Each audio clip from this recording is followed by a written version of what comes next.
Well, in this second ODI, India set out looking for answers for their questions, but after the 6 wicket loss, they come back with more questions than what they began with. And to ponder over all those questions and attempt to seek answers, we've got Gurkirat and Nikhil joining us here on the review show. Well, pretty early in the morning or late in the night, whatever it is. But it's been pretty disappointing from India's point of view. But what would you like to touch upon first? West Indies perspective or India's perspective? Nikhil, we leave the ball in your court. Firstly, I think congratulations to West Indies. Great win. They made the most of whatever they could. Won the crucial toss on a difficult pitch. We wanted anyways India to bat. They opted to bowl. Made it easier for India to make that choice. And I think India started really well. But to go from there and to then just end up with what they had just showed a lot of preparedness on West Indies' part. That when you had Shepherd come in, how he used the short ball, how Gukesh Moti came in, and then he got the ball to spin. A lot of things West Indies did right. Their fielding was excellent. Yeah, So they set absolutely. the game up. They set the game up with the ball first, with the bat. Again, Kyle Mayers. He knew the two guys who were pulling the bowling will try a bit of stuff. They tried that whip that Kyle Mayers hit without looking. I think there was a standout shot for the day that's how dismissive West Indies were of India. And it may be early morning, early night, but I am definitely sure the if this doesn't wake the management, then I Yeah. don't think anything else will. Already taken our sleeps away. But Gurkirat, you mentioned about few wickets falling up front. They didn't fall up front. I mean, whatever the phrase was exactly, but you did intend, you did think that India would lose some wickets up front. They didn't. 90 runs partnership for the first wicket, and after that, it all went haywire. And then, by contrast, in West Indies' case, they too had, in fact, a solid start. There was a starter in between, but then this 91 run unbeaten stand, how crucial was that, and what it would do to the morale of the West Indies team? Yeah, so this was never an easy pitch to bat on. We saw, especially when India were batting as well, that after West Indies got the initial breakthroughs, they started to use the pitch a lot more. There was a certain patch that they'd spoken of during the pitch report that from there the ball is actually bouncing a lot, and the bounce was pretty inconsistent. A few of the Indian batters were out playing the hook or the pull because they couldn't really judge the bounce. And what was surprising was that the Indian bowlers didn't really learn anything from what had happened in the first innings, because India were considerably fuller and they drew their lengths back quite later. I thought that, given how the pitch was, India could have risked probably opening the bowling with Umran Malik, Mm, given his pace, and ask him to go a little short. But I think the way he's bowled today and the way Shardul's doing, if he's going to lack control, uh, yeah. yeah, he could pretty much bowl himself out of the Mm, contention for the World Cup squad, because at this point of time, given the number of issues that India have already, I'm not sure if they are going to stick with someone who they are not really confident of. Firstly, in which phase is he going to bowl? Second, mm, can he be a banker in that phase? Because Shardul also provides you batting, yeah. and he has Batting. that knack of picking up wickets. So yeah, from that aspect, Umran was slightly disappointing. Mm.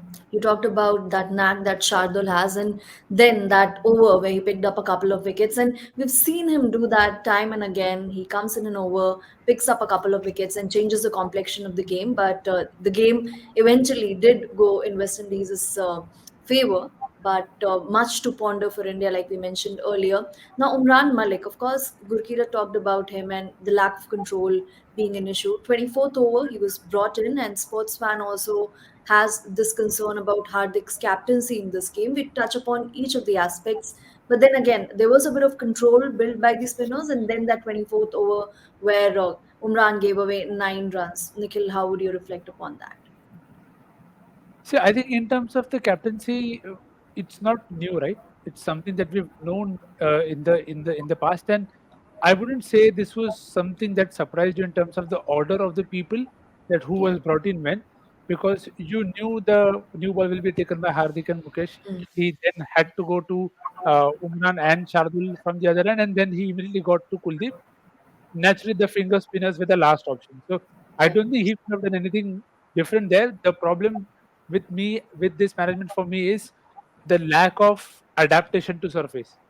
You cannot go from one format to other or be like, "Okay, this is the only way I know to go about this, and this is how I'll bowl." I mean, Jadeja and Akshar both were flatter. They bowled in the Yeah. higher 90s. Gudukesh Moti was considerably 12 to 13 Ks lower than them.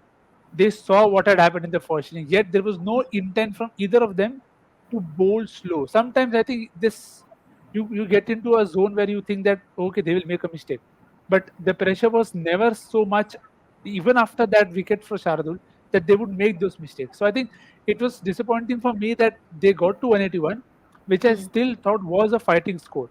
Because if you see, even Karti had troubles to get going. Yeah. Jadeja did beat him at the beginning, but then that adaptation never came. And of course, it got better to bat in the later half, but there was enough help with the new ball as well. As Paji said, they were a lot more fuller. Why do you have to be fuller? You know, Yeah. I mean, if Shardul Thakur is going to be your disciplined bowler, then there is lots to worry for Hardik, Mukesh both, and also Umran. I think Umran has already played himself out of the setup Mm. because uh, I'm not going to be harsh and say that doesn't deserve or whatever that is, but you just have to have cricketing smarts that you can't wait for others to tell you what to do. You have to Mm. think on your Yeah. feet and try stuff. It doesn't work, it doesn't work, but at least you tried.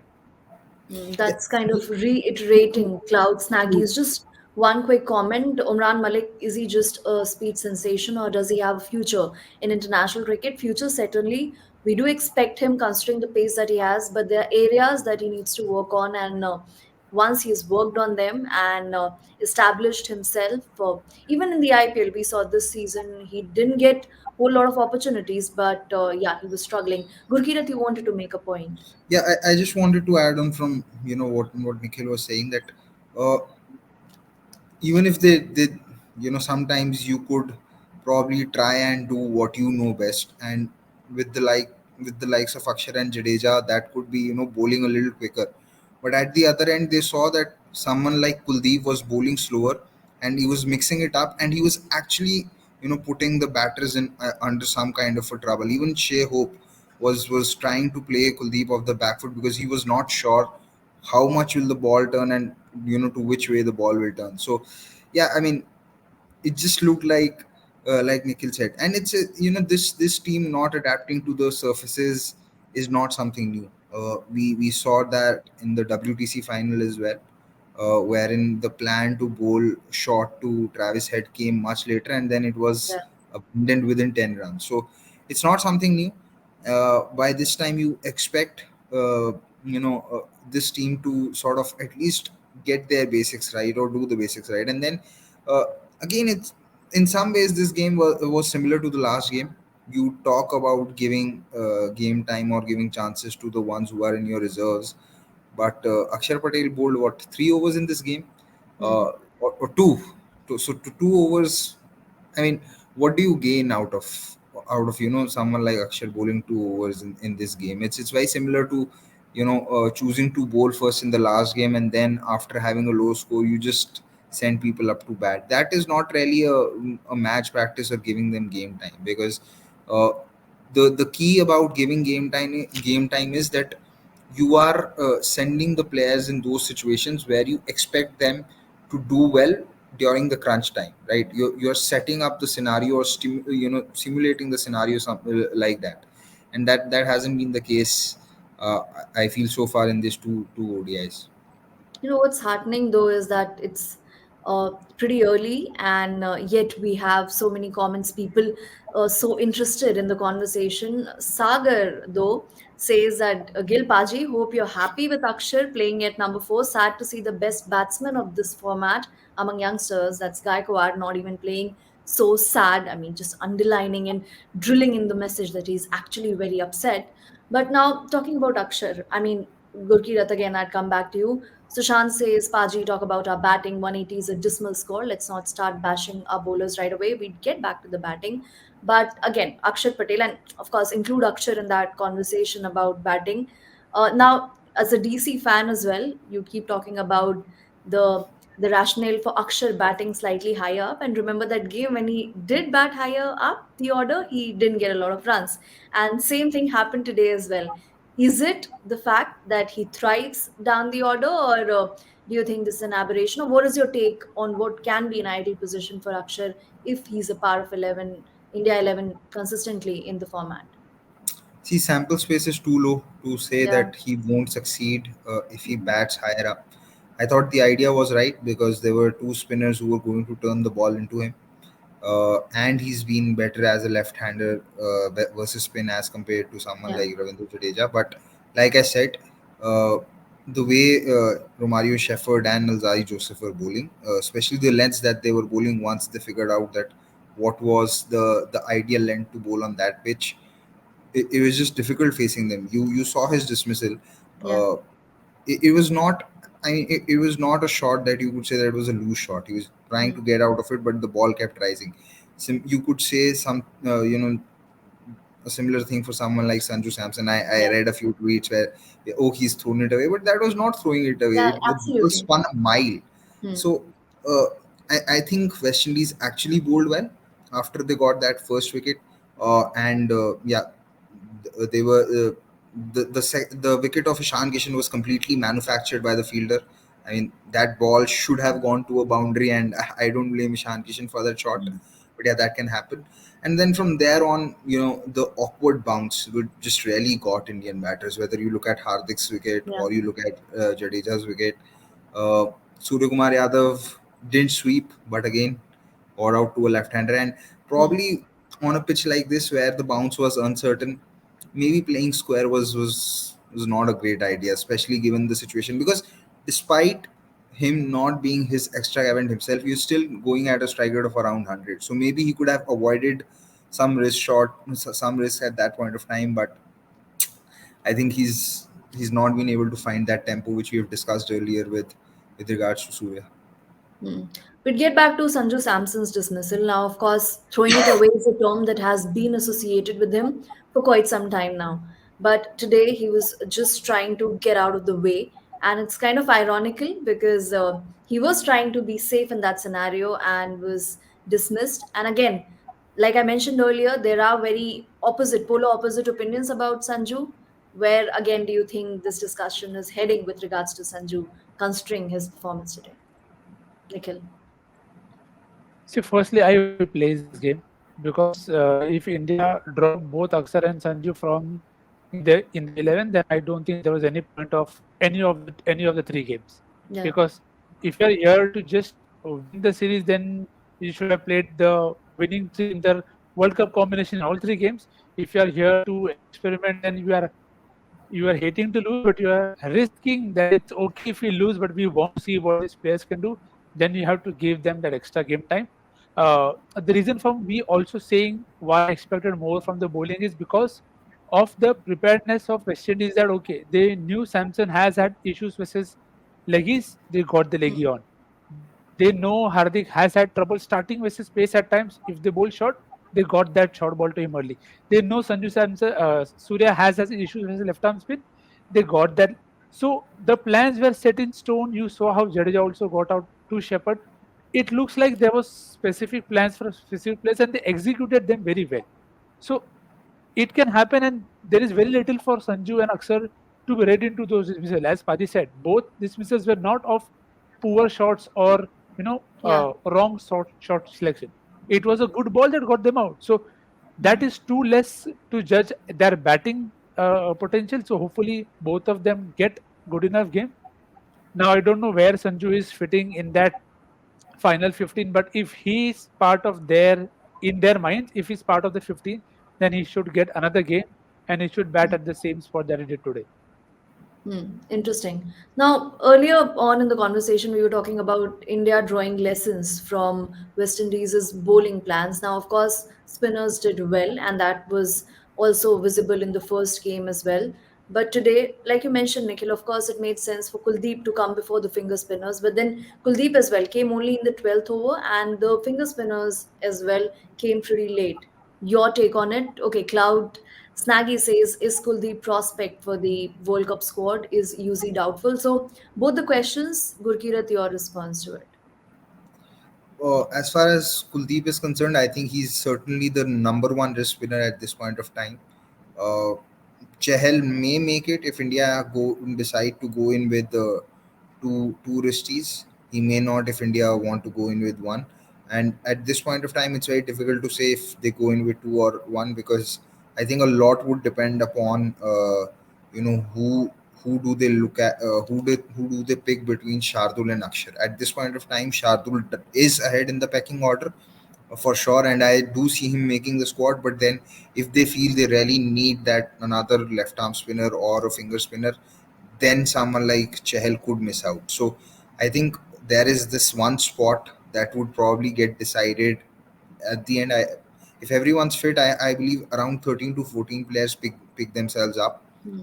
without much of a fight. But that one spot, I think, would just come down to whether India want to go in with an extra batter or an extra all rounder or an extra wrist spinner.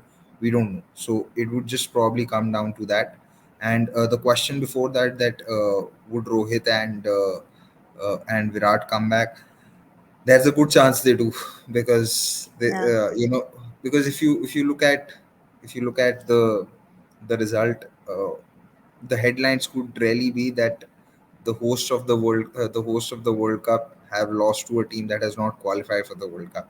Hmm. And losing a series to a team which hasn't qualified for the World Cup is just too big a risk for any management. And this one has shown that they want to go with the safety first approach first. So there's a very good possibility that both Rohit and Virat come back for the third ODI, and Akshar and Sanju might just go out of the 11.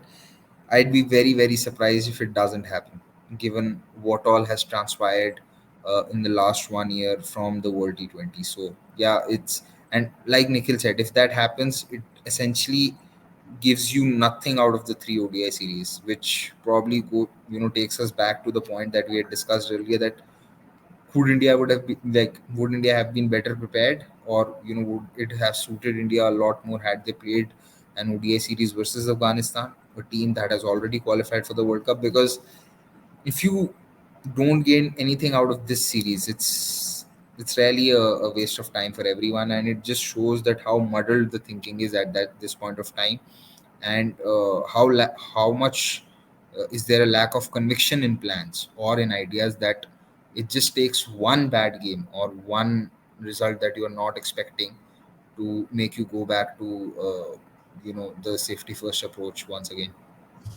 Although I would like to present a contrary opinion over here, are you sure that this management goes for the safety first approach? Because just the fact that they rested Virat and Rohit in this game, and also in the first game, the sort of batting order they planned, I mean, that doesn't really suggest safety first approach. And then also, Nikhil, do you think that regardless of the result, India probably would have gone back to Rohit and Virat? How do you look at this scenario at the moment? Had they won, then I don't think there was any which ways that they would have gone back to them. And my only see the thing is, I think the management wants to try stuff, but I don't know whether they feel that they know the line till which they want to push themselves. So you could see that Akshar batting at four is a great move for this side, who hasn't quite thought so far ahead at times. And then you saw Surya being held back, which is also great. Okay, great, you push Samson to three. But the thing is, this you're doing after a game where you saw what happened in the last game. So if you wanted to give Samson a game now, why did you not give him that game before? What was the point of playing Rohit and Virat in the previous game? So I think, as Paji said, there seems to be an intent to try things, but they also fear them not working out.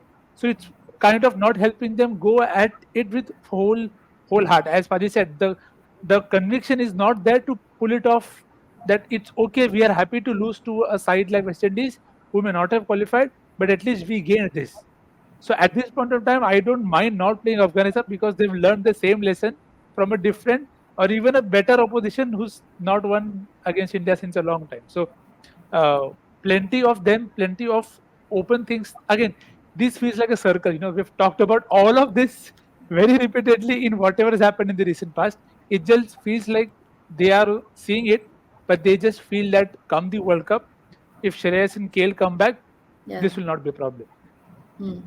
If Shreyas and KL come back, the question that Sanjay Bharti has might Yeah, not retain its relevance, but of course it is very relevant at the moment because yeah. he's asking, do you think management will still back Surya and ODIs considering how things stand at the moment? Gurkirat, the team has backed Surya in the format, considering what he did in the T20 World Cup and even around that, before that, after that, in the shortest format of the game. But what is it that's not working for him in the relatively longer format of the game? Uh, One thing is definitely the tempo. You do get the impression from him that he's sometimes not sure at what pace does he want to go in an ODI Yeah, innings. It's something that we have associated with quite a few flamboyant players who seem to have probably more shots than others. We've seen this struggle with someone like Sanju earlier in the IPL a few years ago. Uh, we've seen a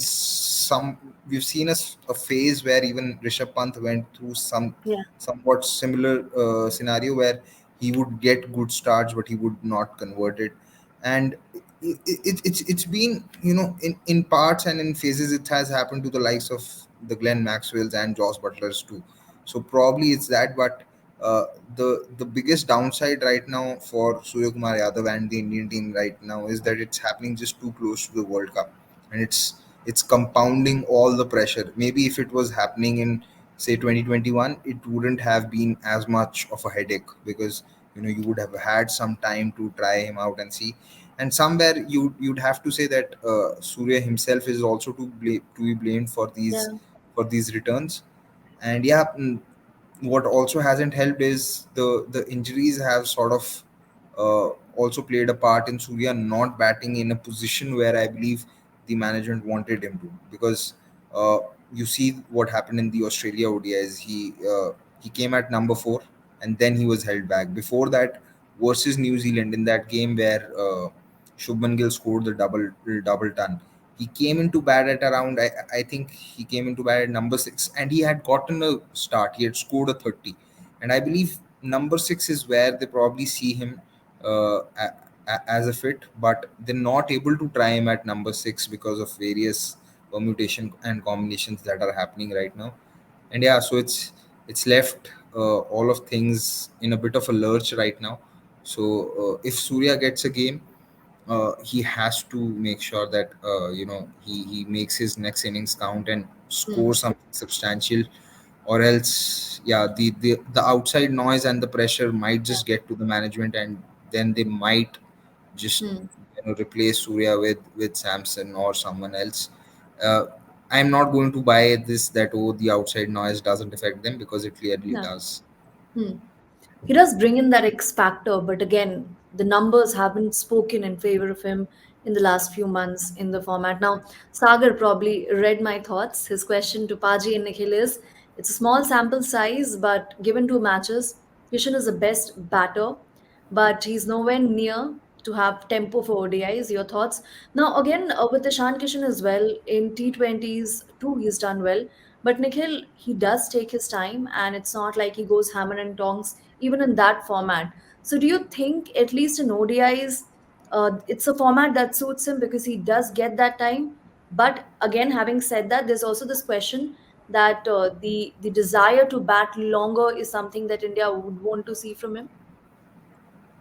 Yeah, I think it's, as you said, partly agree with what is said and partly disagree that I don't think he doesn't have the tempo. I think he's got starts in every game, in these 2 games as well. And today also he was cut short by a brilliant catch. Hmm. So I don't think I can put it on him in terms of the whatever happened. His dismissal was not his fault entirely. So these are good signs in terms of what we are seeing, because he was beaten as well in the starting period where He was trying to counter Mayer's swing, and he found himself getting to a start, attacked when he should.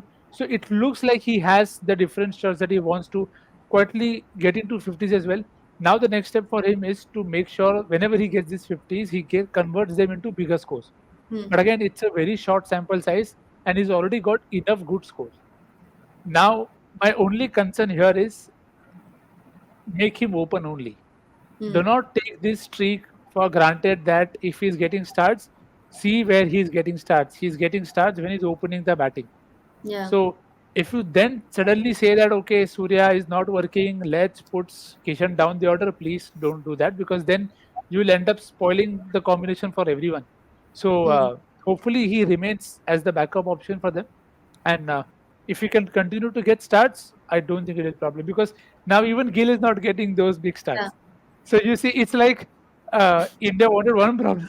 The series hashtag was जवाब मिलेंगे, but जवाब नहीं, questions ही मिल रहे हैं. Absolutely. In fact, and truckloads of them, to be honest. But then, so Gurkira, do you agree with Nikhil on that point that Ishan remains a backup, or would you want to force fit him into the 11, considering that, of course, Rohit and Gill at the moment look the openers to begin with, and we'd also take some questions here, and then you can respond to them together. Now, what he says, what Raghuvansh says is that he doesn't. The thing that he doesn't like about the management is if they think some player is a good batter, then back him all the way. What's with auditioning him in every series? Raghuvansh, we'd ask you to rephrase it as well because I mean, I don't think the message is very clear here. Do you think the team is backing or do you think the team is not backing? Because at least in Surya's case, the team has been persistent with him. But Gurkirat, how would you respond to it and how would you decipher this message and the fact and the earlier conversation? Yeah, so I don't think you can back someone without auditioning that player in every series, because that exactly is what backing is. At least that's what I understand from it. Because Hmm. backing to me is giving someone the chances, and yeah, auditioning is pretty much the same. So that's what I understand from it.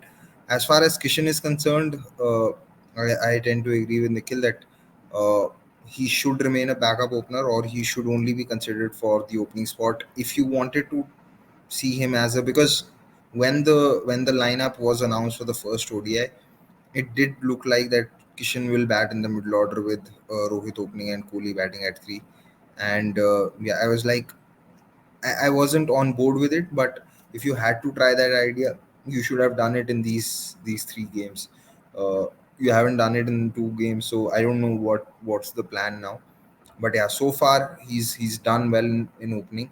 I think what sort of helps him in ODIs as opposed to T20s is that especially T20 internationals where his record hasn't been great, is that one, he has a little more time, so Yeah. that means that he's not exactly swinging for the fences. In T20I sometimes it does feel like that he's trying to swing for the fences, or the pressure of the spot is so much that he's maybe sometimes batting within himself and into a shell, because his strike rate isn't great either. But I think ODIs with the 10 over power play just allows him enough time to sort of get his eye in as well, and then start playing his shots and get value for that shots, which is very important. Because I feel if he starts in the middle order with the Hmm. fields being spread, he may not get those value for his shots, and again that might force him to do something extra, or probably take that as extra risk, because we have to understand that so far strike rotation has been an issue with him. Yeah. In this series, I felt that he's tried to do that better. I've just felt that, but again the pitches have been such that it's not been easy to also you know straight away rotate the strike. But I think there is slight improvement in his overall game, because you try and get that impression that he's trying to address that. So Hmm. maybe Nikhil could add on to this, and if I'm not wrong, then also correct me. But I've just felt that. Hmm. Quickly, some more comments. Another name was thrown in the ring, and that was of Shikhar Dhawan. Now, just a few months back, it looked like Shikhar himself had reconciled to the fact. Najamuddin is talking about it. That just a few months back, Shikhar Dhawan probably had reconciled to the fact that Gill had been in great form and he was carrying forward, of course, the responsibility as an opener really well. But now with Gill having stuttered a bit post the IPL, his name, Shikhar Dhawan's name, reappears, and also his experience and his performances at the big events, of course, merit that conversation. And apart from that, there's a question around Akshar Patel as well. Anybody who saw the match live, of course, there was that extra bounce in that delivery in which Akshar got out. That's Advitya's question. The way Akshar got out, it was just unlucky, and anybody who watched it live would know. And of course, just a year back against the same opponent, we saw Akshar bailing India out. And the way he has batted thus far, even if we don't factor in his bowling, the way he stepped up in crunch moments, Akshar definitely deserves recognition for the same. Nikhil. Yep, definitely does. I think which is why we also want him to bat higher up the order, because we know he adds that dimension that you also have to realize India don't even have that their middle order performing in terms of Hardik as well. Yeah. Hardik has had what I think, if it's just taking his stat, he's had 350 plus scores in the last 19 innings. That's a Hmm. lot of time. So since 2021, he's only got 350 scores, which is far too less for a guy who's occupying a very critical spot. In this year Yeah. itself, his average is 23. So his form with the bat is also very, very critical, because again, if we have to take into consideration that what if Shreyas and KL don't get fit, you have to Hmm. then maybe push Hardik up. So his touch is very, very critical for India. So I think that compounds with the issue that you have, that you need that firing batting option lowered on the order, which is where Akshar will be handy. I think Shikhar Dhawan has himself given up. I don't think Yeah. we should be worried so much, because, and again, he's given up because of his form. And Hmm. there was a time when Gill and Kishan both hit double centuries. So Yeah. I don't think we can go so much into it that we forget that what has happened. They've Hmm. had a phase where it hasn't worked, but the phase was longer for Shikhar. Shikhar Yeah. was part of the side for good enough time. He Hmm. didn't have a great time, which is fair. Whole of And last year, this year, pretty much. yeah. So he averaged what 34 odd in 22 games in And then 2022. the strike rate also Yeah. became a So topic of Strike rate and was conversation. if below 75. Yeah. Yeah, 74.21. So it is not great. And when you're playing on good batting decks, it reflects even more. So Hmm. I'm sure this team, if had they played on better batting decks, we wouldn't have seen similar games. And maybe the Hmm. discussion would have been entirely different. But as I said, the worry here is suddenly you have too many people who are not in their best touches. Yeah. So your key bowlers are rested. Your batting order, your top two are rested for the game. They haven't played enough ODIs together. Your four or five are really going to come from NCA to play in the World Cup. So I think Asia Cup and all of them will be very, very critical, because, as Rahul points out, KL Yeah. directly coming in and keeping is not going to be easy. So Hmm. you will want your Ishan Kishans, your Sanju Samsons, your Akshar Patel to be ready. That in Hmm. case there is anything that happens that's not how they want it, you have people ready to replace them. Hmm. And probably that is why the experimentation has its relevance. Anyway, Rahul is has been talking about his namesake, that scale Rahul, and you touched upon it, Nikhil. But there's an interesting pattern that he's observed. He says that this guy just goes sole here and suddenly appears in the Asia Cup directly. But yeah, I mean, again, crucial games, do or die encounters, how Rahul has performed. We'd get your thoughts on that. Gurkirat, Dream Team says that India should stop over experimenting just before the marquee events. But also, of course, we have been talking about India experimenting now, some of the moves you two agree with. But where is the line? When do you think India would realize that India would take a call on the fact that, okay, we're done with our share of experiments, barring injuries or anything that we were not prepared for? This is a time when we zero in on what we want. Gurkirat, what do you think that time would be? See, a lot of experiments are also being forced due to injuries. Yeah. Maybe if injuries weren't there, they wouldn't be needed. But I believe the next ODI would probably be the last one where India try out something, Yeah. because I don't think they are going to try out anything fancy in Asia Cup or in Hmm. the subsequent three ODIs versus Australia. But yeah, it's it's it's it's not a great space to be in, with only roughly 2 months to go, and somewhat you could say 1, 2, and maybe Super Four, three. In Super Fours, you'd expect the team to go to Super Fours 3, 5. Uh, Hmm. Roughly 8 or 9 ODIs away from the World Cup. this is not the place where you would like to be, because you have a lot of uncertainty over your key positions, and it's not going to be easy to replace. If say KL or Shreyas don't make it, it's not going to be easy to replace them, because someone like KL Rahul has exactly shown how to bat on these kind of surfaces. He does get a lot of criticism for his strike rates, but at the same time, many occasions he's shown Yeah, that he has the quality to be able to graft on these pitches, and at the slower same time, surfaces. Yeah. go at a good tempo when he's come in after, say, when he's walked in post the 30 over mark.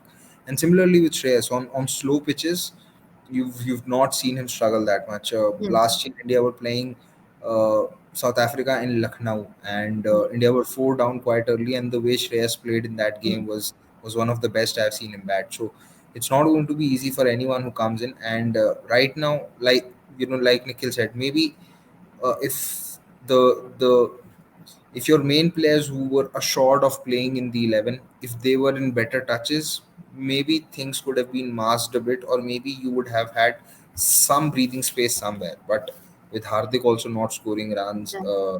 Virat and Rohit have not having played a lot of ODIs now, even Gill not scoring a few runs.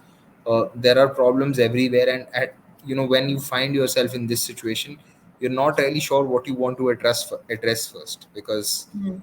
there are problems coming from all over the place. So Hmm. it's really not a great place to be in, if you're thinking from a think tank's point of view. But yeah, they'll have to find out and just then hope, or as okay, like this comment has said, let's say Jai Mata Di and keep moving, because beyond a point, you can't fight a few things, Yeah. and injuries are those uncontrollables. You can't really do about it. And that And probably, yeah. and yeah, maybe, in foresight or in hindsight, you could say that could the preparation would have been better, maybe yes. But now I believe in the 11 that India play in the next game will pretty much tell you what is the idea, or what would be the 11 that plays in the Asia Cup, the Australia ODIs, and then Hmm. the first game in the World Cup. So yeah. And that pretty much answers Devesh's question that why the management is still unsure of the 15 that they'd want to take for the World Cup. And of course, there was another comment about how if Bumrah and Shreyas and KL do not recover, it would be very difficult for India. And there have been multiple occasions, Arithram making that comment, and there have been multiple occasions when we've seen KL and Iyer kind of fighting back, kind of ensuring a middle order fight back. Now, we've created enough doom and gloom after the 6 wickets loss, and that's why Shaunak has been uh, asking me to wrap up the show. Enough doom and gloom for the moment and considering the time of the day. But we hope there's more to look forward to at the conclusion of the third ODI. And on that optimistic note, and also feeling a bit good for the West Indian team who have seen a lot of heartbreaks in the last couple of months. So, and on all that positive note, we'd wrap up this show. Thank you so much, Gurkiran. Thank you so much, Nikhil, for joining in. And for all of those listening, watching, and joining in with your comments, thank you so much for joining as well. We'll be back again with the preview of the third ODI.